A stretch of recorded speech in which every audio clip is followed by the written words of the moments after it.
Give glory to God, our light and our life.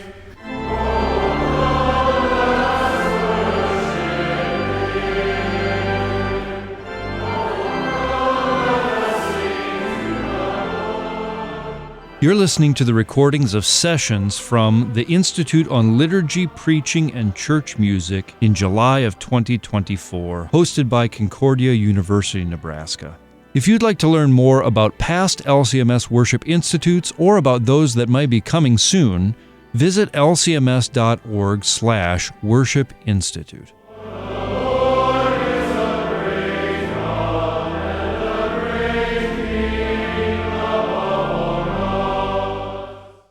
All right, it's still a couple minutes before 10:45, but there seems to be a critical mass of people here, so I'm going to go ahead and get started. And we will start with our appointed psalm for this session, which is Psalm 63.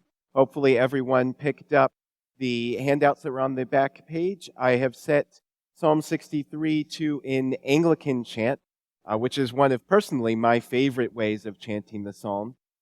Who here has sung in Anglican chant printed like this, with the tone above and then the psalm pointed below? A couple people, okay, it'll be new for some of the rest of us. We have some Anglican chant in our hymnal even, but it's usually printed where all the text is between the two musical lines. But this is what you'll more commonly find in Anglican chant psalters, where there's a chant tone for each psalm, and then the psalm is pointed like this. So basically, the vertical lines are the bar lines. Here I've notated it such that word in bold, a syllable in bold, means that that's sung over two chords. If there's the little dot, that's indicating that you change chord between those on that dot.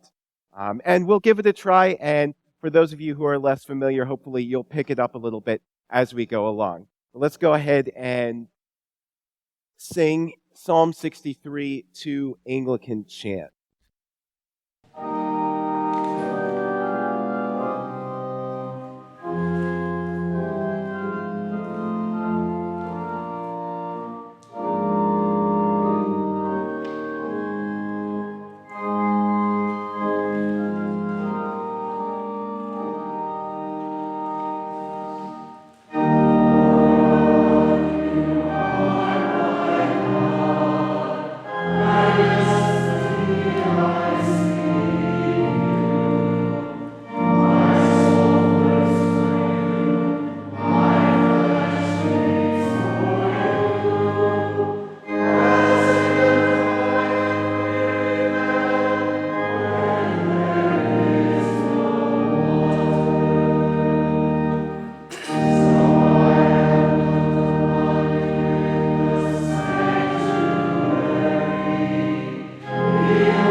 right, excellent job. It's not too hard to follow along once you get used to the pacing. All right, so getting into our session proper, we are talking today about practical organ improvisation. So I want to start by talking about what I'm not going to talk about.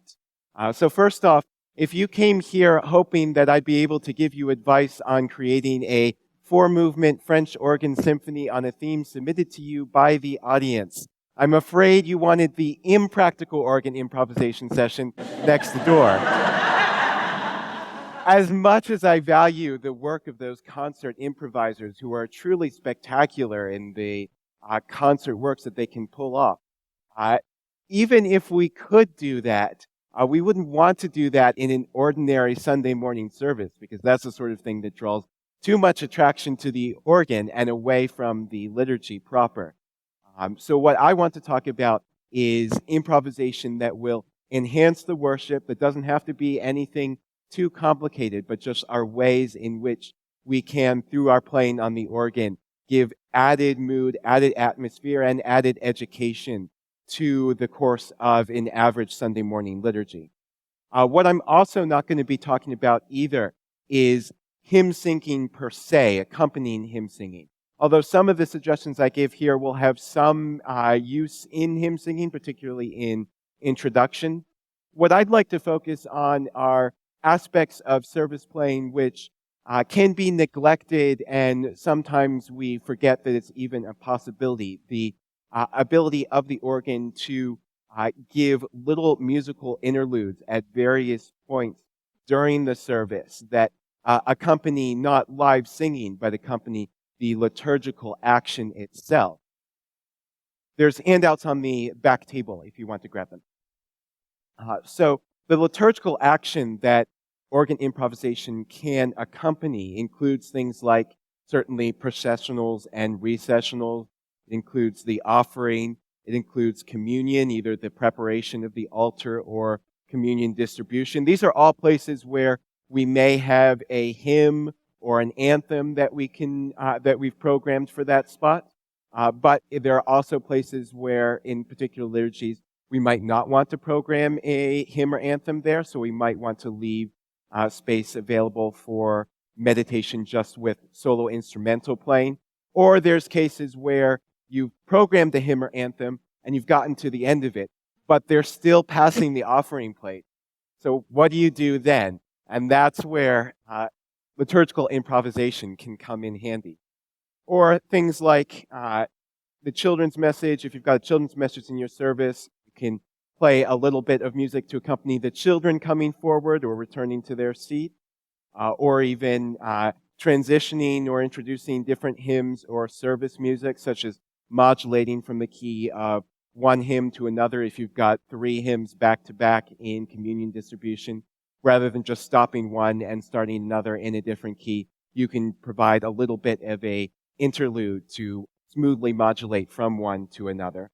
And certainly in the case of special liturgies, such as stripping of the altar on Maundy, Thursday, or other feast days or festivals of the church year, there are moments where the organ can particularly provide an added enhancement, an added depiction of the mood that we want to create for the congregation at that particular point. And there's also the simple opportunity of playing preludes and postludes that aren't written down already in a book, but just that you can create from a given tune. Generally, for liturgical improvisation, there is a given source material. And you want to remember that with improvisation, the word kind of gives off the idea that you have to just sit down. You haven't thought about anything before. You're just sitting down, and you let your fingers fall on the keyboard, and then whatever comes out, comes out. And there can be an element of that, but improvisation is something that you can practice. It's something that you can prepare ahead of time. It's not something that you just have to spring full-fledged from your soul at the moment of sitting down at the bench. And definitely, when you're practicing services, just like you practice repertoire, just like you practice hymns, you can actually practice improvisation. Typically, what I do when I know that I want to provide an improvisation at one particular point in the service is I have a melody, a source tune determined, and some sort of structural skeleton for at least how I'll start the improvisation, and then registration decided in advance. Registration either that I'll have set up on a memory level or that I know I can have time to pull by hand. Now, one thing as you're working on improvisation is that it's important to know your music theory, especially harmony. You want to know how to make chord progressions that feel like they move smoothly from one to another, or even chord progressions that give off a particular flavor or color. But knowing functional harmony, knowing, okay, this is how I can get from the subdominant to the dominant to the tonic and create a cadence. Especially for cadences, it's useful to know know basic music theory. So that's something that you should review if you feel like you've been a little bit rusty since you've had a music theory class. And then the other thing that you want to know is your instrument itself. You want to know the resources that you have at your disposal, what kind of stops sound good with each other. You want to make sure that if you pull something, it's not going to be too loud or too soft for that particular moment in the service. So you should, and hopefully you've already been doing this for whatever instrument you're working with at your churches, to know a little bit of how to register, what kind of sounds you have available. And you definitely want to have a general knowledge of that when you're approaching improvisation. And one other thing for a lot of these improvisation, they're not necessarily going to be a fixed timing ahead of time, because if you're accompanying liturgical action, like processionals, recessionals, like the offering, like communion distribution, you want to make sure that you're able to either keep it going if the action is still going, or to close it off if the action has finished.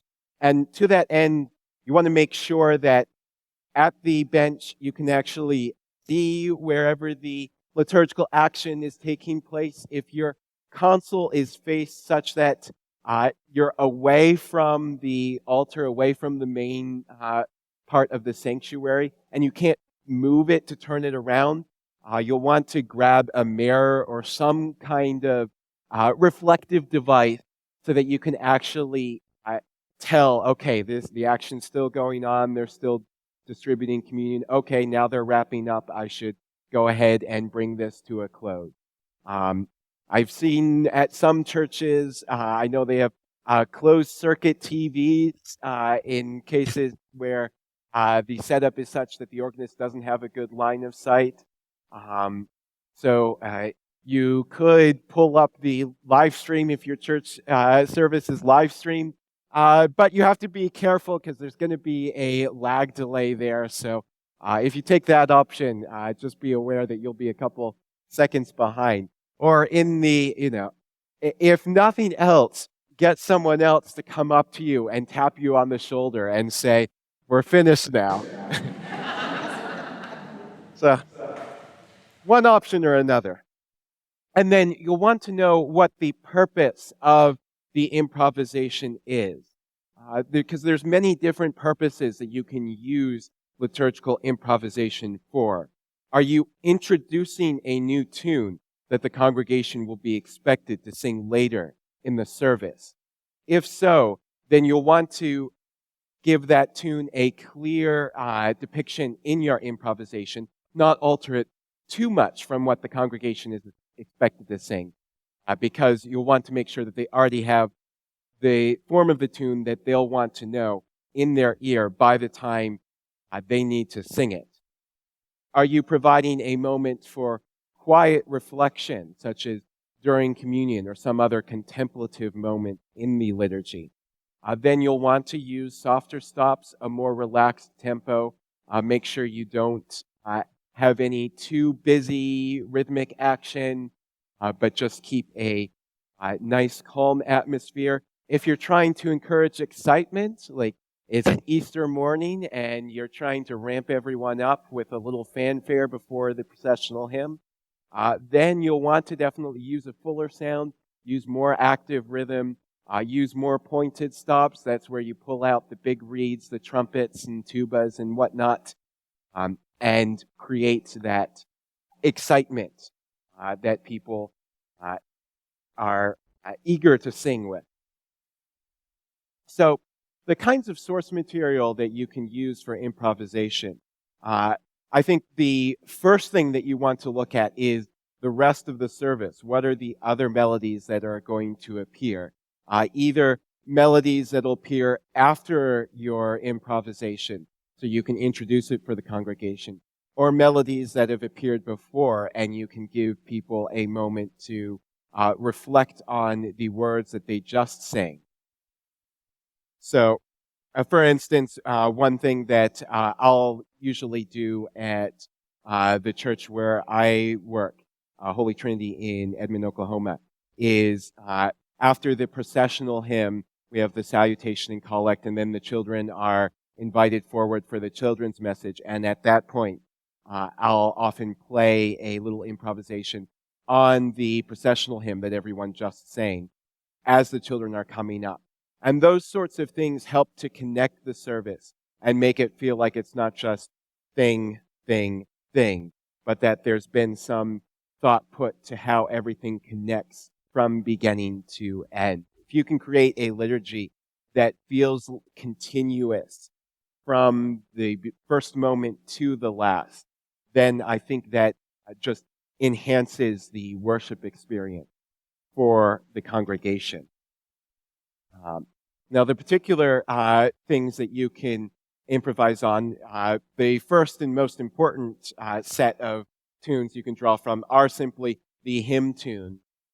Either if you're not going to use a hymn tune that you're singing that day, you can also potentially use a hymn tune that corresponds with the moment in the church year or the theme of the sermon. So for people who know that particular hymn, then that gives them an added, oh yeah, I can connect that with what I'm already hearing elsewhere in the service. So for instance, if you're doing a Christmas liturgy and you're like, man, there's just so many good Christmas songs out there, and I can't cram them all into this service, then, you can get in some of the ones that you couldn't fit in as little organ improvisations here and there. And that still adds to the mood. It still enhances the particular moment in the church year that you're dealing with. You also don't have to use hymns. You can use other service music, Gloria, Sanctus, Nunc Dimittis, other canticles that the congregation would sing. This is particularly useful if you're trying to introduce some new service setting, some new canticle setting to the congregation. Having that extra moment of teaching where you can give the melody in advance of the congregation having to sing it is really helpful, because I think we all know with congregations, they like to stick to what they're familiar with. And when you're introducing something new, you've got to attack it from many different angles to get them to feel like, oh, this is actually familiar now. So organ improvisation is another way of doing that. One other thing you can use is even basing it off of a choral anthem or other special music. So again, going back to the case where you programmed a choral anthem for the offering, but as it turns out, the offering plates moved especially slowly that Sunday. And you've got a couple more, you've got another 30 seconds or a minute before they're ready to be passed back up. Then it's handy to be able to say, okay, I'll just vamp on the anthem that we just sang. Just take this key, take a little bit of the melody, and fill in this 30 minutes or, not 30 minutes, hopefully. 30 seconds. I should say that does remind me, though, speaking about timing, the first church that I played for was a small Chinese congregation that was meeting in the chapel of the church that I grew up in. And they were on a circuit pastor system. So they had visiting pastors week after week who would come in. And occasionally the circuit pastor would not arrive on time, sometimes as late as 15 minutes after the scheduled start of service. And I had my, and I was still a teenager at this point, so I had my 5-minute prelude all set out, and they got to the end of it, and someone's like, have to keep going. The pastor's not here yet. So having to, hopefully you don't have to deal with the situation of vamping for 15 minutes before the service actually gets started. But in the case that an emergency happens, it's a useful skill to have. But other things is, I found particularly if you find yourself in a mixed worship setting where you have the organ leading some hymns and you have the band leading other songs for a particular service, improvising on one of the songs that the band has done for that service is a good way to try to help unify that service and not create the awkward feeling that those sorts of mixed worship settings can often have, where it's just like we've thrown in a couple stuff from the organ, we've thrown in a couple stuff from the band, and it can feel a little bit disjointed if it's not approached with care. I think organ actually playing with the band is a little bit of a difficult thing to manage, but having another moment in the service where you improvise on the melody that the band has just done can be something that's handy. So for instance, currently at our church, the late service is a mixed service with both organ and band. So for this past Sunday, here's a sample of the kind of improvisation that I did on what was done as the processional song, a contemporary chorus called "O Come to the Altar."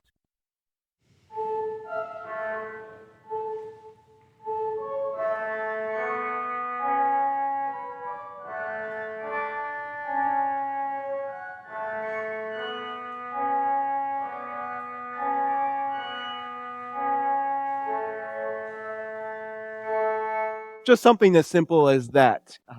Because I found it quite successful when we had to move to combining, because we previously had separate traditional and contemporary services, and due to personnel shifts, we had to combine those services. And so when I would just improvise a little bit on these band songs, it helped make them, who had to move from their modern space into the sanctuary, the modern crowd feel a little bit more welcome, because like, oh, I recognize that tune. So again, if you can draw on familiar tunes for your congregation, that'll also be something that can be quite handy. Of course, you can come up with an original melody, or even just use a harmonic pattern or basic chords, which I found especially useful if you're in a situation where you're providing background for spoken word. If the organ is just providing a little bit of nuance while someone is reading scripture at some particular moment in a liturgy. Because in that case, you want to make sure that the organ doesn't get so interesting that people stop listening to scripture and start listening to you. So you want to rely on as simple a musical background as you can. So I think just chords are often a good thing to use for there. So I've just come up with a bunch of different ideas that you can use for improvisation. I don't claim originality for any of these ideas, so just as I've stolen them from other people, feel free to steal them and use them in your own improvisation. But the first category is just categories of how to deal with the melody itself. And the first easiest thing to think about is just where do you put the melody in the texture? Because you can put it in the top voice.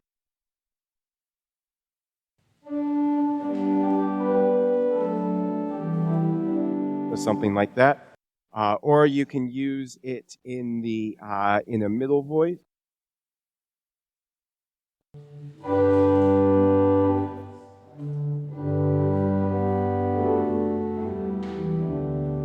Or even as the lowest voice, which especially works well if you solo out the melody on the pedal.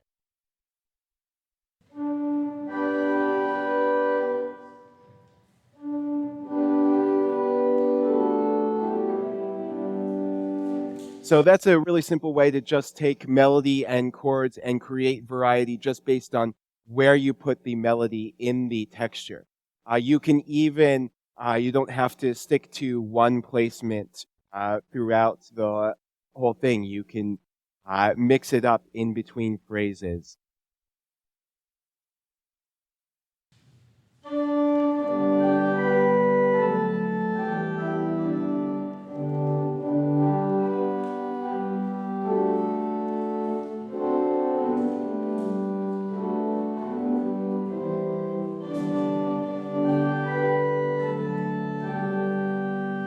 And again, having that melody bounce around between different voices is a good way of creating additional variety, especially if you're doing a kind of variation where you take the melody and continue to create different variations on it. This is a really easy way of creating that variation. And then there's other rhythmic things that you can do with the melody, of which the easiest is probably creating augmentation. So, does anyone know what the term augmentation means in music? Yeah, extending. So, instead of the rhythmic values being as they're printed, you're making them bigger. So, particularly if you do this in the pedal, that can be quite handy.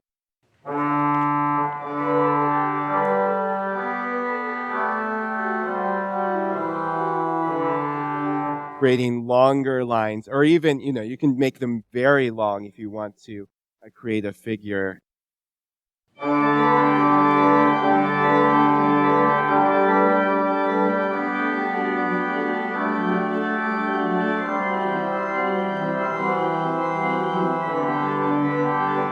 And then you can do figuration above that. But that's a really handy way of clearly defining the hymn tune beneath.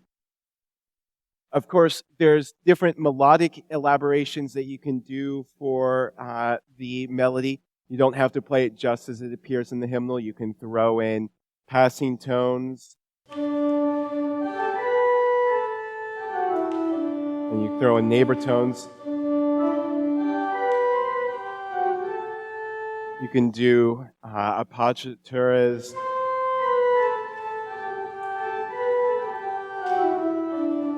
And of course, you can do trills, turns,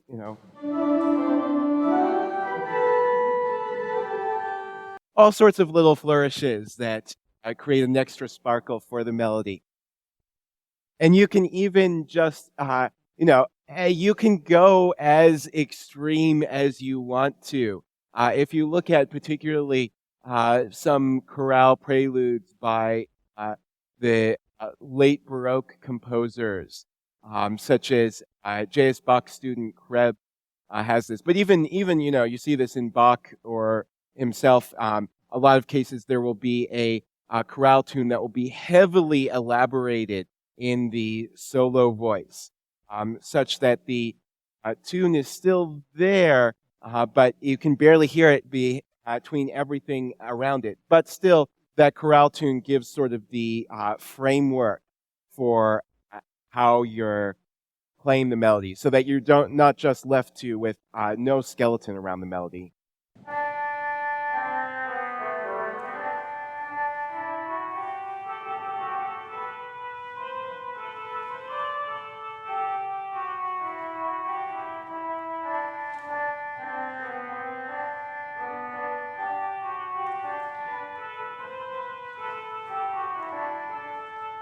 And you can do all sorts of things, you can throw in as many notes as you like in between the notes of the hymn tune, as long as you come back to the notes of the hymn tune at some point.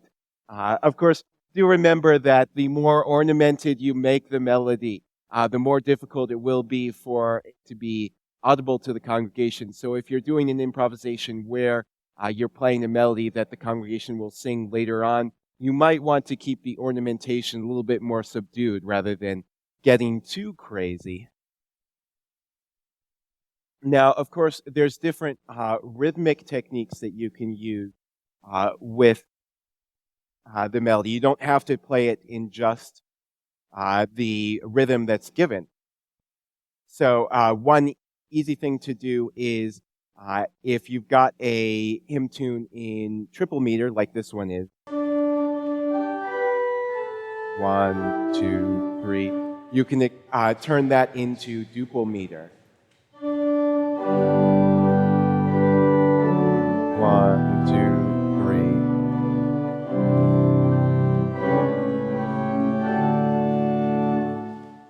Or you can even take a hymn tune that's in duple meter and turn that into one that's in triple meter.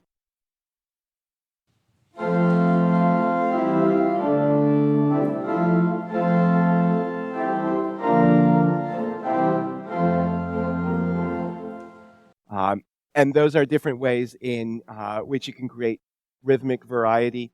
You can even use an irregular meter. This is particularly fun. It's something like 5/8.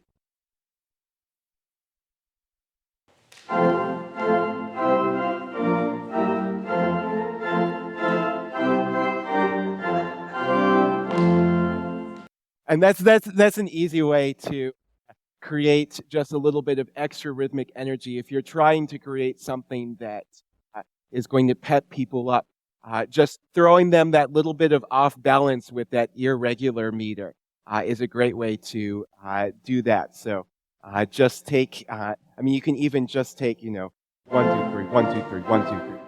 Yeah, 1, 2, 3. Yeah, so there's basically just take each hymn melody to note and just say, okay, this is going to be 3, this is going to be 2, this is going to be 3, this is going to be 2, and you can create a irregular meter out of that kind of arrangement. And you don't even have to do a improvisation where you actually go through the tune straight from beginning to end. You can take one where you just develop motives from the tune and then go off of that.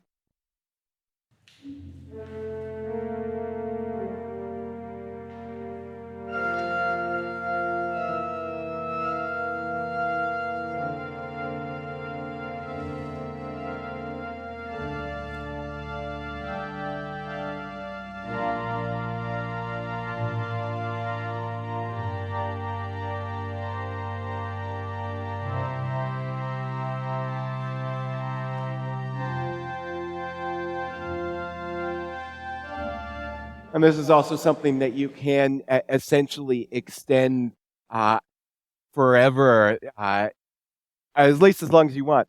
And so this is particularly handy, for instance, at the end of communion distribution, if we've reached the end of our distribution hymn and there's still some indeterminate length of time before it will be finished, then I'll often just take just like the opening measure of the hymn that we just sang, and just take that melodic fragment and then just move it at different pitch levels, put it in different voices, and that sort of thing you can just do as you keep moving through different simple harmonies until it gets to the point where, okay, now I can cadence it. So that's a technique I would particularly recommend if you've got to just extend time somewhere. So next section of ideas are harmonic ideas. So going on what we were just talking about, if you need to end quickly, you have to be able to find the quickest path to a cadence wherever you are. So that can be as simple as you've got a hymn and you'll just end it on a phrase in the middle. So.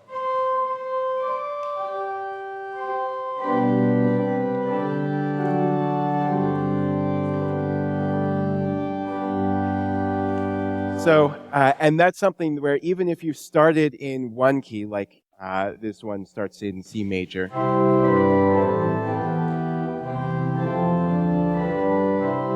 you don't have to cadence in C major to actually end the improvisation.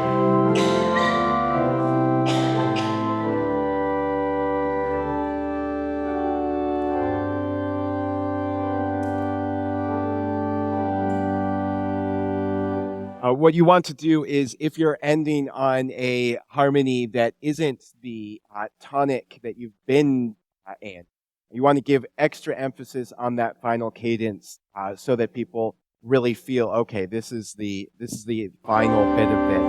So definitely stretch out the last chord, and then if you do this 4, 3, 2, 3, the very, that's one of the most classic organ sounds that everyone associates with the organ. If you put something like that in it there, everyone will feel like, okay, yeah, amen, and definitely take advantage of that. If you need to extend, if you've been in a tonic cadence,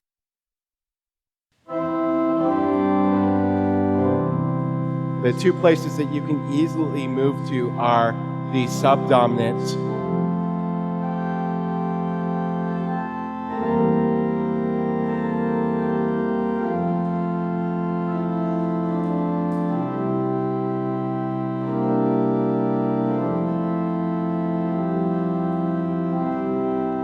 and then you can extend it as long as you need to until the point comes where you can close it off. Or if you do the deceptive cadence to the relative minor,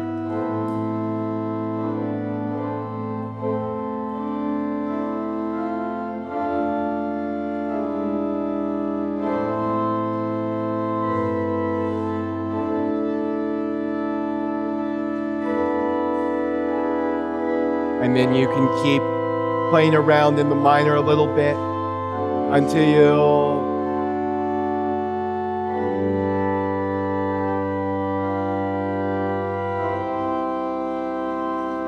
everything is finished and you can close off the improvisation.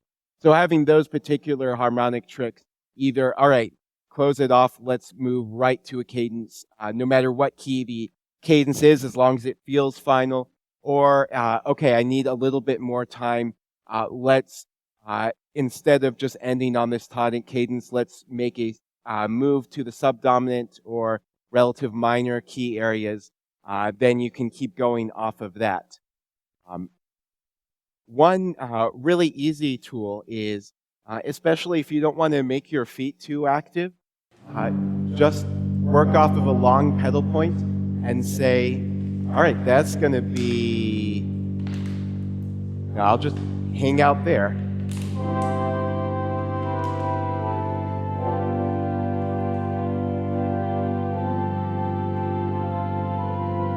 And you can,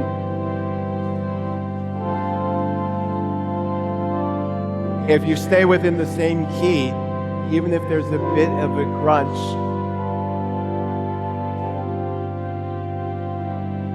you can always make that pedal point work.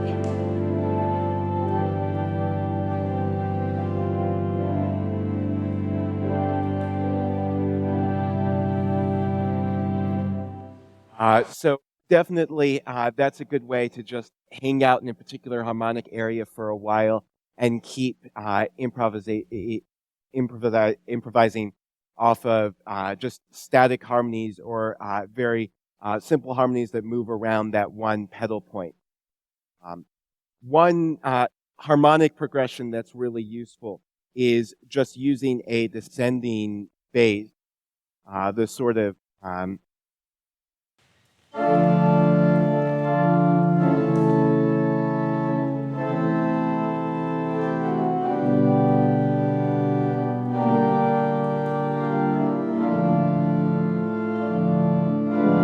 and then move back up to the dominant. So that's a chromatic descending bass. That's a bass that you can build harmonies off of forever. Or you can take a descending just down the scale.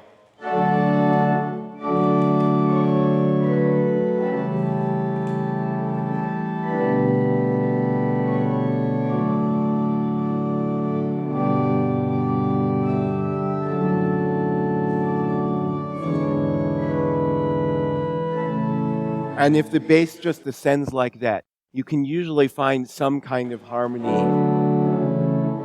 Tonic, dominant, subdominant, tonic, 2-chord, tonic.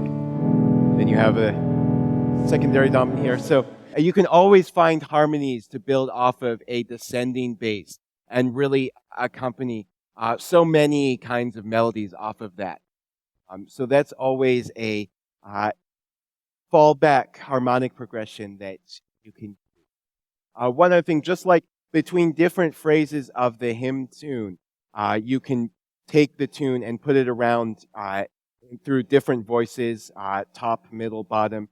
You can also even just modulate through between phrases.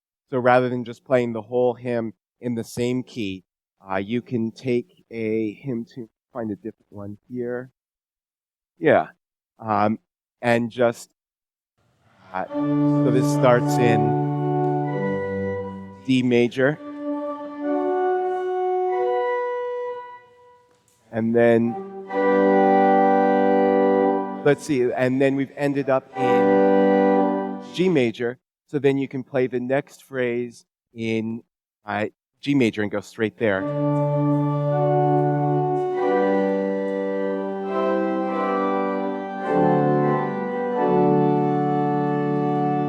And then you're back in, now you're E major, and then from A major you can take it and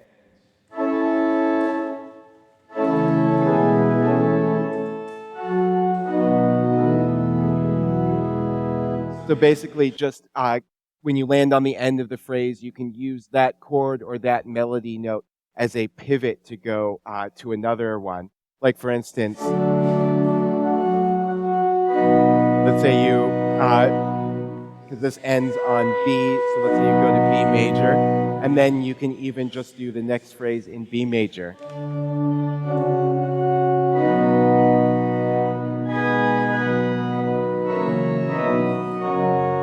So those sorts of pivoting between different keys is a way to keep moving between different key areas and again create some aural variety in your improvisation.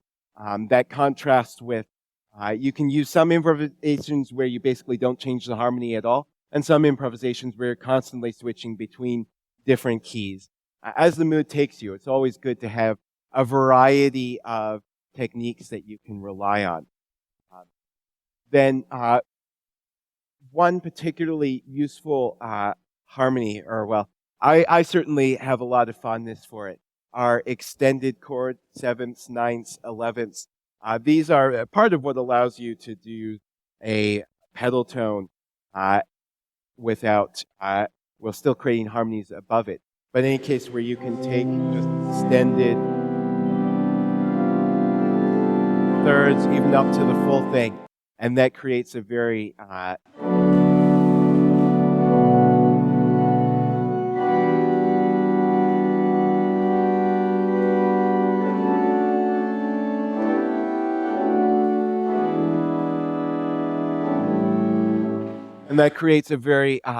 smooth aesthetic there that is particularly good if you've got a meditative improvisation that you want to create.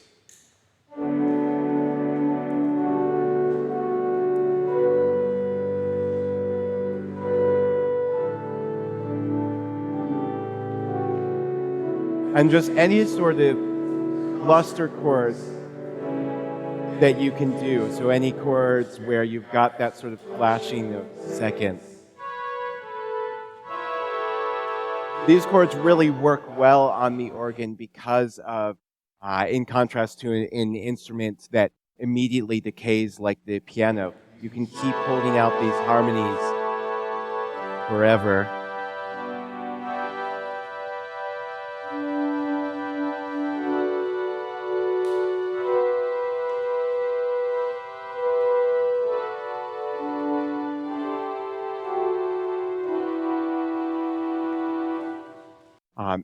And there I just threw in a little bit of, just to jump ahead one thing, modal inflection there, where I lowered the seventh in the major scale.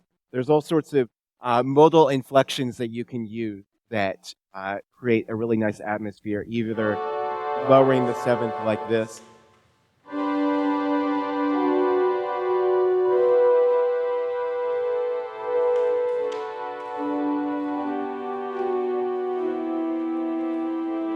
or you can raise the fourth, create a different modal inflection.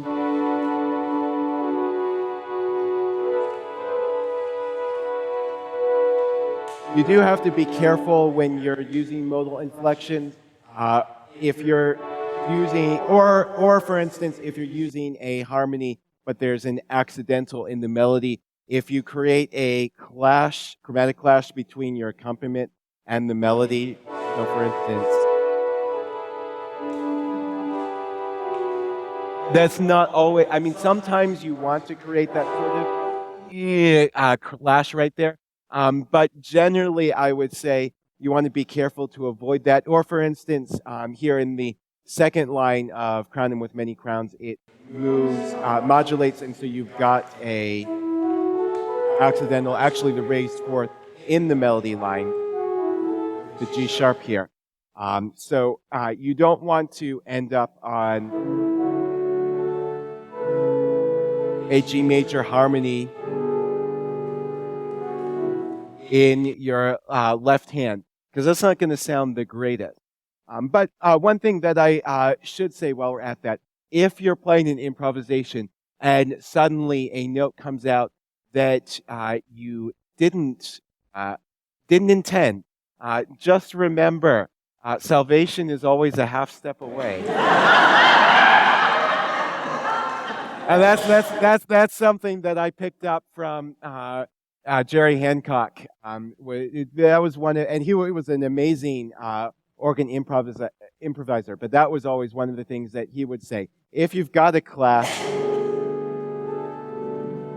always move. And then one other thing you can do, if you do have that clash that you didn't intend, do it again.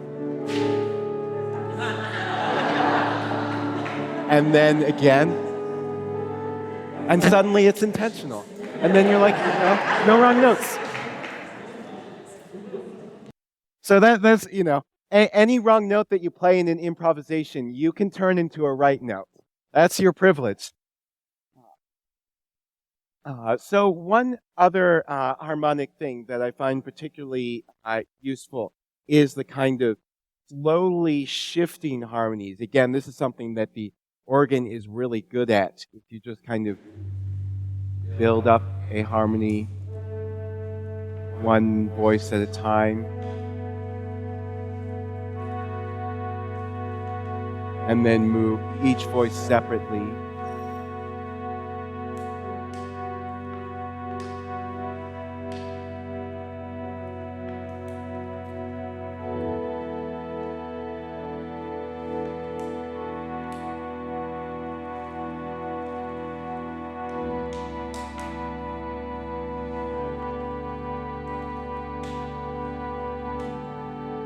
that creates a really nice atmosphere that's particularly good at communion or other very reflective moments. Of course, you can borrow chords from the opposite mode, so you can take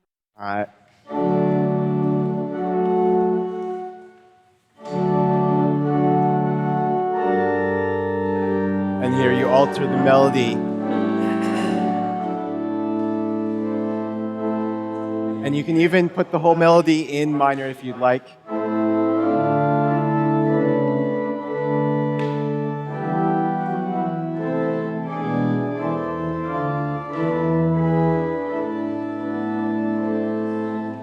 So doing those sorts of just smoothly swapping from major to minor is another way that if you want to create a little bit of additional color on a particular passage, those sorts of borrowed chords are often nice. And one thing that you can do, if you actually want to lean into dissonance, there's always just playing a melody and then having freely dissonant chords above it.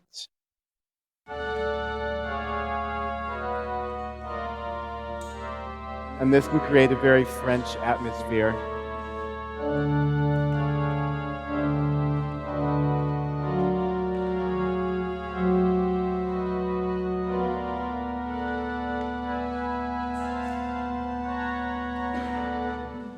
So that's something that, you might want to just be a little bit aware of what your congregation can take, because some congregations are willing to be more adventurous in their listening than others. But there is a particular kind of character to that can be quite fun to throw at them from time to time. Let's go ahead and talk a little bit about just some general structural ideas for how to handle in improvisation. One good tactic, because it's something that can be, you can just keep going while you do whatever beneath it, is to just have a little ostinato pattern.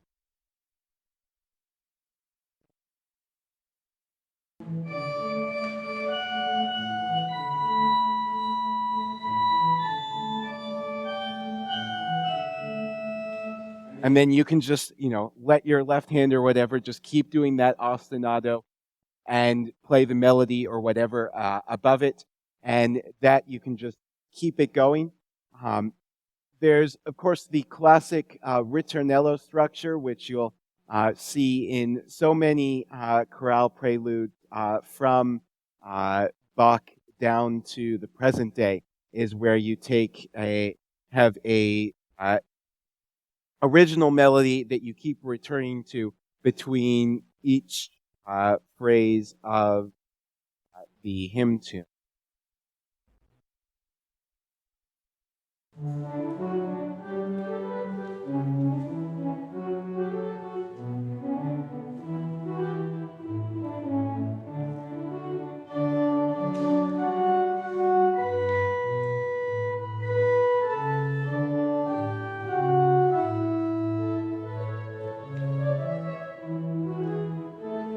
And of course, with that sort of thing, you might want to actually write down your ritornello melody so you can actually remember what you played when you get back to it.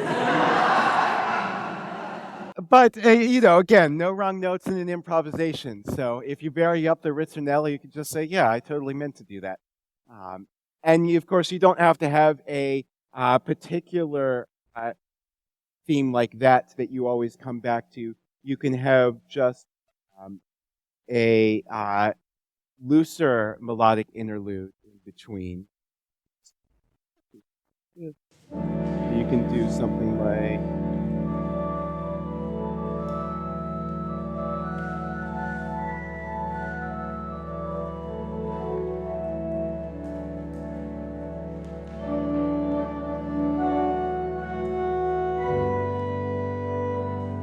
And instead of doing the same melody, you just have a texture like this kind of very free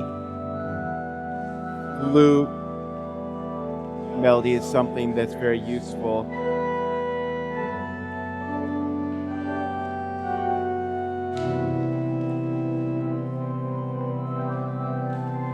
something like that. Or even, you don't have to have a melody. You can just use harmonies.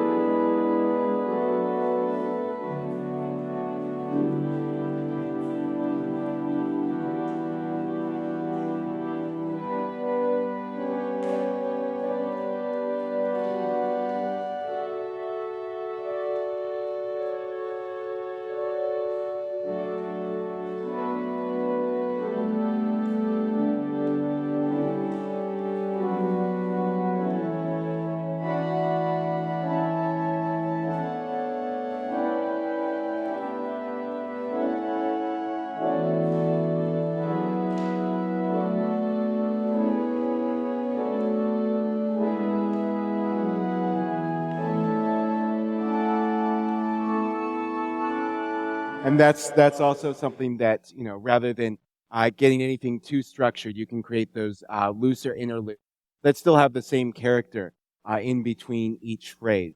Of course, there's always imitation with the canon.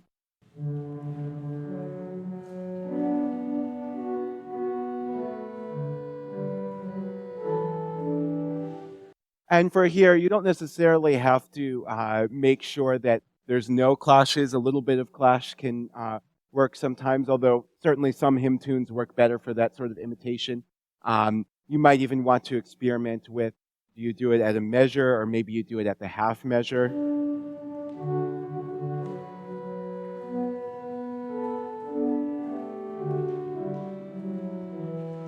Or other sorts of distances. If you want to get more creative, you can put the imitating voice at a different pitch level, like you play it in down a fifth.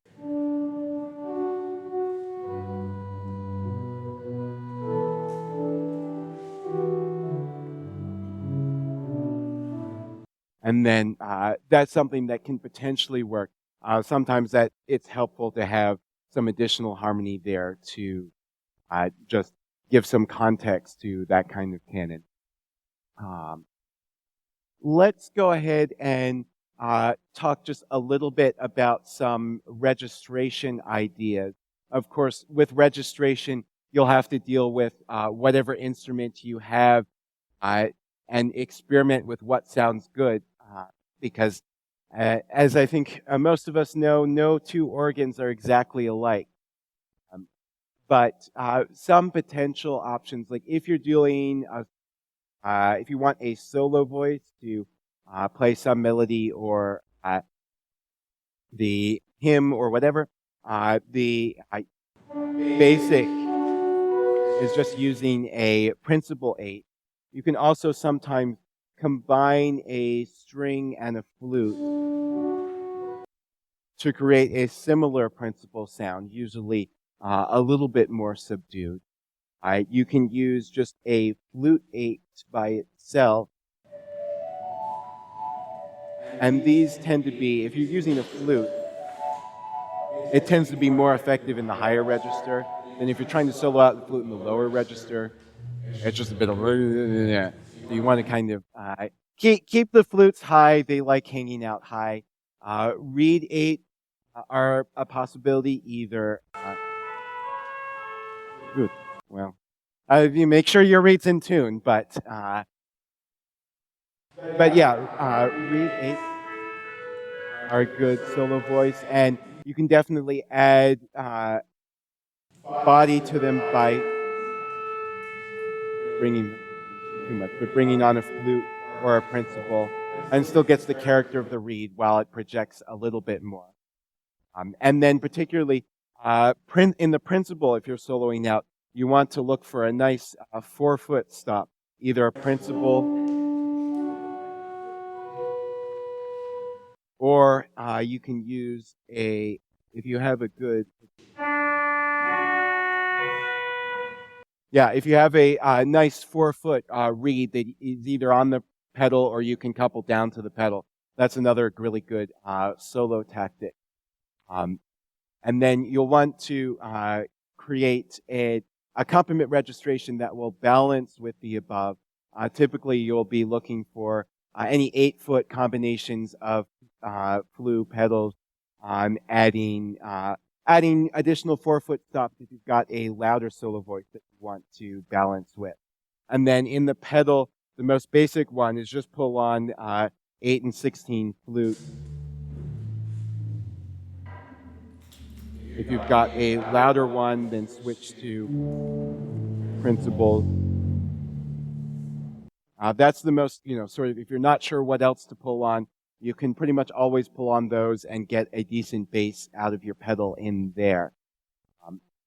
I want to leave a little bit time for questions, but I do want to mention just one little unusual registration thing, which I think is worth exploring, is just using a mixture by itself, which is something that we'll usually never do, because certainly if you're trying to play, well, certainly if you're playing a hymn, you don't want to just use a mixture. And if you're playing repertoire, if you're trying to do polyphony, it's not the best option. But if you're going for atmosphere, the mixture by itself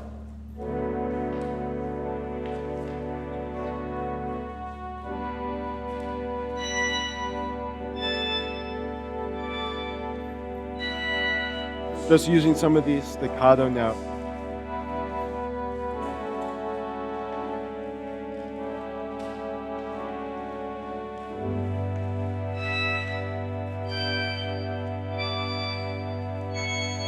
Can be very handy, or even if you want to use a little bit of an arpeggiated texture.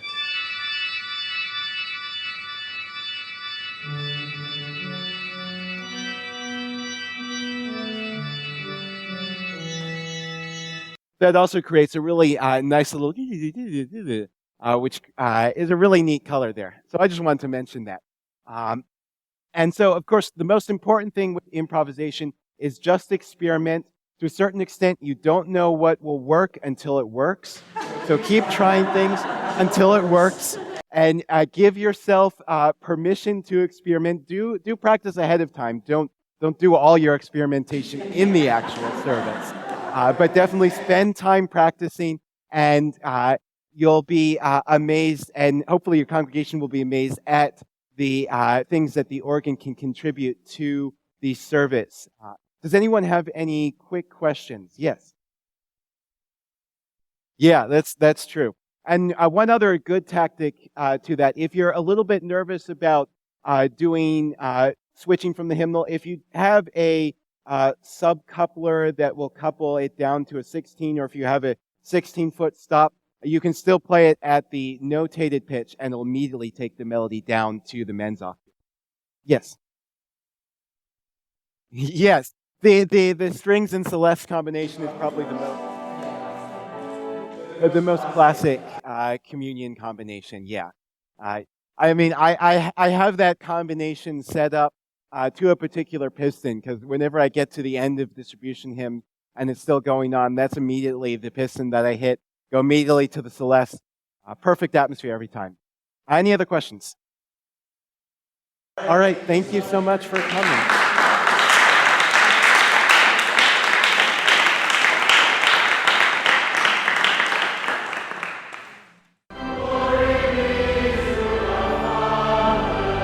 Thank you for listening in to this recorded session from the Lutheran Church Missouri Synod's Institute on Liturgy, Preaching, and Church Music.